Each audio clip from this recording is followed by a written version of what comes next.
Trump ने चीन को इस बीच चेतावनी दे दी है। कहा है कि अगर चीन ईरान को हथियार भेजता है तो उसे बड़ी मुश्किलों का सामना करना पड़ेगा। देखिए चीजें कहां से कहां पहुंचती हुई नजर आ रही हैं। तो ये देखिए, ये हैं डोनाल्ड ट्रंप। चीन को लेकर सवाल पूछा गया तो चीन को भी एक तरह से चैलेंज करते वो नजर आए और कह रहे हैं कि अगर चीन ऐसा करता है तो चीन को काफी मुश्किलों का सामना करना पड़ेगा। यानी अगर ईरान को हथियार मुहैया कराए चीन ने तो चीन को मुश्किलों का सामना करना पड़ेगा। ये धमकी दे दी है डोनाल्ड ट्रंप ने चीन को।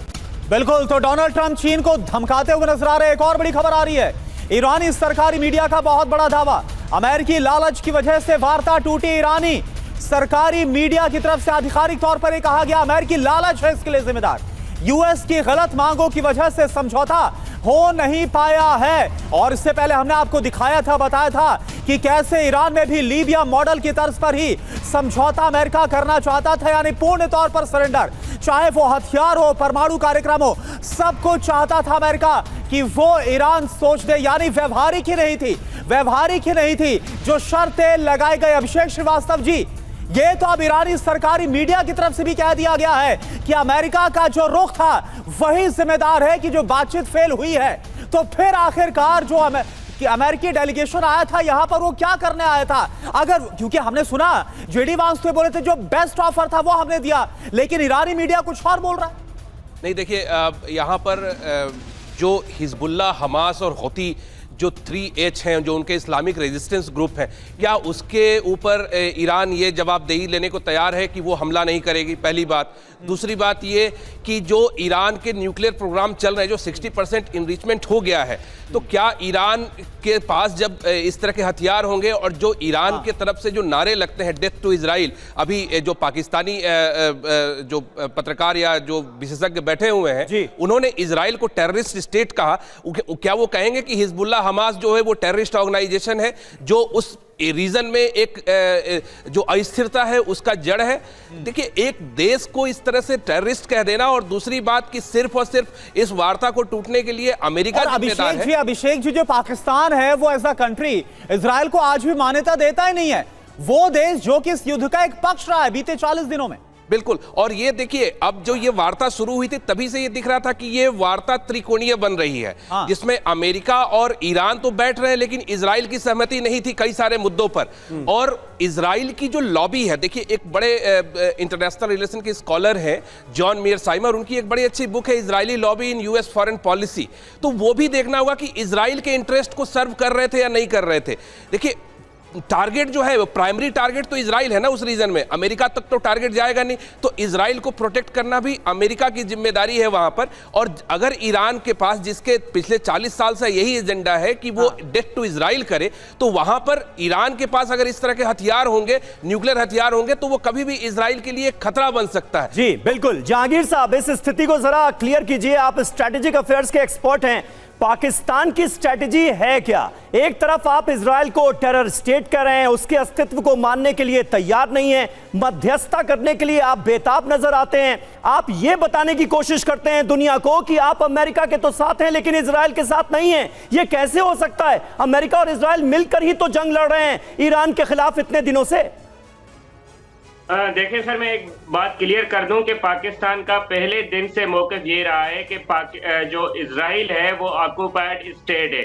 उन्होंने जो है अपने आप को फलस्तीन की जमीन पे कब्जा करके बनाया गया है। ठीक है। दूसरा, अगर इंसानियत भले आप में हो चाहे किसी में भी हो, अगर आप देखें तो किस तरीके से बर्बरियत इजराइल कर रहा है, अगर आप यहाँ टीवी पे नहीं कह सकते तो ये आपका जो है ज़मीर है, लेकिन किस तरीके से उसने पीछे गजा में किया हुआ है, लेबनान में कर रहा है, वो बच्चों की शहादत, या फिर ईरान। जहांगीर जी, क्या बर्बरता अमेरिका ने नहीं की? क्या उन स्कूली बच्चों पर हमला करके टॉमहॉक मिसाइल से, जिनकी तस्वीरों के साथ हमने देखा बाखर कालिफाफ पहुंचे थे पाकिस्तान के अंदर, और इसके लिए अमेरिका को कसूरवार ठहराया गया, इस पर क्यों नहीं पाकिस्तान कुछ बोलता? देखें, अगर पाकिस्तान ने कहीं पे ना बोला हो तो पाकिस्तान कसूरवार है। आप बोलिए ना, निंदा करिए कि अमेरिका ने गलत किया ईरान के उस स्कूल पर हमला करके जहां बच्चे थे। क्या कसूर था बच्चों का? बोलिए ना, अमेरिका ने गलत किया वो। सर मुझे जवाब देने देंगे? बोलिए बोलिए आप। हमने तो 1000 बार बोला है, कभी आपके एक प्राइम मिनिस्टर ने कभी नहीं बोला, पाकिस्तान ने कभी नहीं बोला। इजराइल की बर्बरता का जिक्र आपके तमाम बड़े नेता करते हैं, लेकिन अमेरिका के हमलों पर, अमेरिका की बर्बरता पर, स्कूल पर हमले पर एक लफ्ज नहीं बोला आपके नेताओं ने, एक लफ्ज नहीं बोला गया। आप तो मध्यस्थता कर रहे हैं ना, फिर आप एक पार्टी कैसे हो सकते हैं? ये सवाल आपसे पूछा जाता है। सर हमने तो हर बार बोला है और इतने हद तक बोला है कि IRS दीना जो थी उसकी जो है लोगों की शहादत पे भी हमने बोला है, लेकिन आपके मेहमान थे, आपने एक लफ्ज भी नहीं, एक शब्द भी नहीं बोला। क्या ये जो है डबल पॉलिसी नहीं है इंडिया की? अरे भाई, डबल पॉलिसी तो आपकी सीधे तौर पर नजर आ रही है। इजराइल के जो हमले हो रहे हैं ईरान में, उसको आप बर्बरता कह रहे हैं, लेकिन अमेरिका अगर टोमाहॉक मिसाइल से बच्चियों के स्कूल को निशाना बनाता है, सैकड़ों बच्चियों की जान चली जाती है, उस पर आपके मुंह से एक लफ्ज नहीं निकलता, क्योंकि अमेरिका के खिलाफ बोलेंगे तो फिर उसके नतीजे भुगतने पड़ेंगे। यही है ना वजह। हमास ने जब इजराइल पर अटैक किया था तब हमने किस तरीके से बोला है आपने भी देखा है, और अगर आप इस चीज को नहीं मानते तो ये आप जहांगीर जी आप अभी बोल दीजिए ना कि अमेरिका ने गलत किया, वो बर्बर था, अभी बोल दीजिए ना।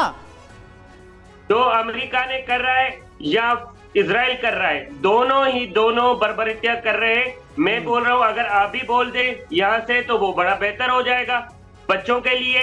और बिल्कुल जो हो रहा मानवता के खिलाफ है और ये बर्बरता नहीं होनी चाहिए। और ये भारत का तो पक्ष रहा ही है पहले दिन से।